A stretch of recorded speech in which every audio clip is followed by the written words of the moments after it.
അയോധ്യ രാമക്ഷേത്രത്തിലെ സംഭാവന കൊള്ളയിൽ 2 പേർ അറസ്റ്റിൽ. ലവ്കുശ് മിശ്ര, അനുകൽപ് മിശ്ര എന്നിവരാണ് അറസ്റ്റിലായത്. കേസിൽ 8 പേർക്കെതിരെ ഉത്തർപ്രദേശ് പോലീസ് എഫ്ഐആർ രജിസ്റ്റർ ചെയ്തു. വിനീത വിജി ഉണ്ട് ഡൽഹിയിൽ നിന്ന് വിവരങ്ങൾ നൽകാനായി. വിനീത, ഈ സംഭാവന കൊള്ളയിൽ വളരെ നിർണായകമായ ഒരു അറസ്റ്റിലേക്ക് കടന്നിരിക്കുകയാണ് അന്വേഷണ സംഘം.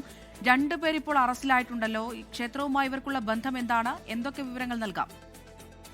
അമൃത, അയോധ്യയിലെ രാമക്ഷേത്രത്തിലെ സംഭാവന തട്ടിപ്പിൽ ശ്രീരാമ ജന്മഭൂമി ട്രസ്റ്റിന്റെ പരാതിയുടെ അടിസ്ഥാനത്തിലാണ് ഇപ്പോൾ കേസെടുത്തിരിക്കുന്നത്, എഫ്ഐആർ രജിസ്റ്റർ ചെയ്തിരിക്കുന്നത്. ഉത്തർപ്രദേശ് മുഖ്യമന്ത്രി യോഗി ആദിത്യനാഥിന്റെ നിർദ്ദേശപ്രകാരമാണ് പോലീസ് നടപടി. 8 പേർക്കെതിരെയാണ് എഫ്ഐആർ രജിസ്റ്റർ ചെയ്തത്. ഇതിൽ ലവ്കുശ് മിശ്ര, ഒപ്പം തന്നെ അനുകൽപ് മിശ്ര എന്നിവരെ പോലീസ് അറസ്റ്റ് ചെയ്തിട്ടുണ്ട്. CCTV ദൃശ്യങ്ങളുടെ അടിസ്ഥാനത്തിലാണ് ഇരുവരുടെയും അറസ്റ്റ് രേഖപ്പെടുത്തിയിരിക്കുന്നത്. ഇതിനെ വിശദമായി തന്നെ ചോദ്യം ചെയ്യുകയാണ്. ഈ സംഭാവന ക്രമക്കേടുമായി ബന്ധപ്പെട്ട് ഇരുവർക്കും പങ്കുണ്ട് എന്ന വ്യക്തമാവുകയും ഒപ്പം തന്നെ ഇത് സാധൂകരിക്കുന്നതിനുള്ള CCTV ദൃശ്യങ്ങൾ അന്വേഷണ സംഘത്തിന് ലഭിക്കുകയും ചെയ്തിട്ടുണ്ടായിരുന്നു. തുടർന്നാണ് ഇരുവരുടെയും അറസ്റ്റിലേക്കടക്കം കാര്യങ്ങൾ എത്തിയത്. ഒപ്പം ട്രസ്റ്റ് ജനറൽ സെക്രട്ടറി സമ്പത് റായ് ഈ അന്വേഷണ സംഘം വീണ്ടും ചോദ്യം ചെയ്യും. ജീവനക്കാരെയും ക്ഷേത്രത്തിലേക്ക് സംഭാവന നൽകിയവരുടെ മൊഴിയും അന്വേഷണ സംഘം രേഖപ്പെടുത്തുമെന്നാണ് അറിയാൻ കഴിയുന്നത്.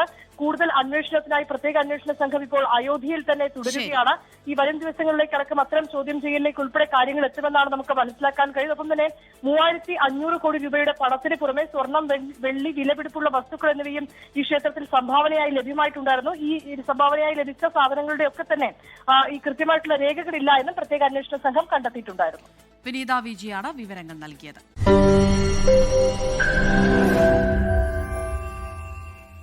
ലോകത്തെവിടെയായാലും ഏത് സമയത്തും 24 വാർത്തകളും ഓഗ്മെന്റഡ് റിയാലിറ്റി പാക്കേജുകളും എക്സ്പ്ലെയിനറുകളും വിശദമായി കാണാൻ ഞങ്ങളുടെ യൂട്യൂബ് ചാനൽ നിങ്ങൾക്ക് സബ്സ്ക്രൈബ് ചെയ്യാം.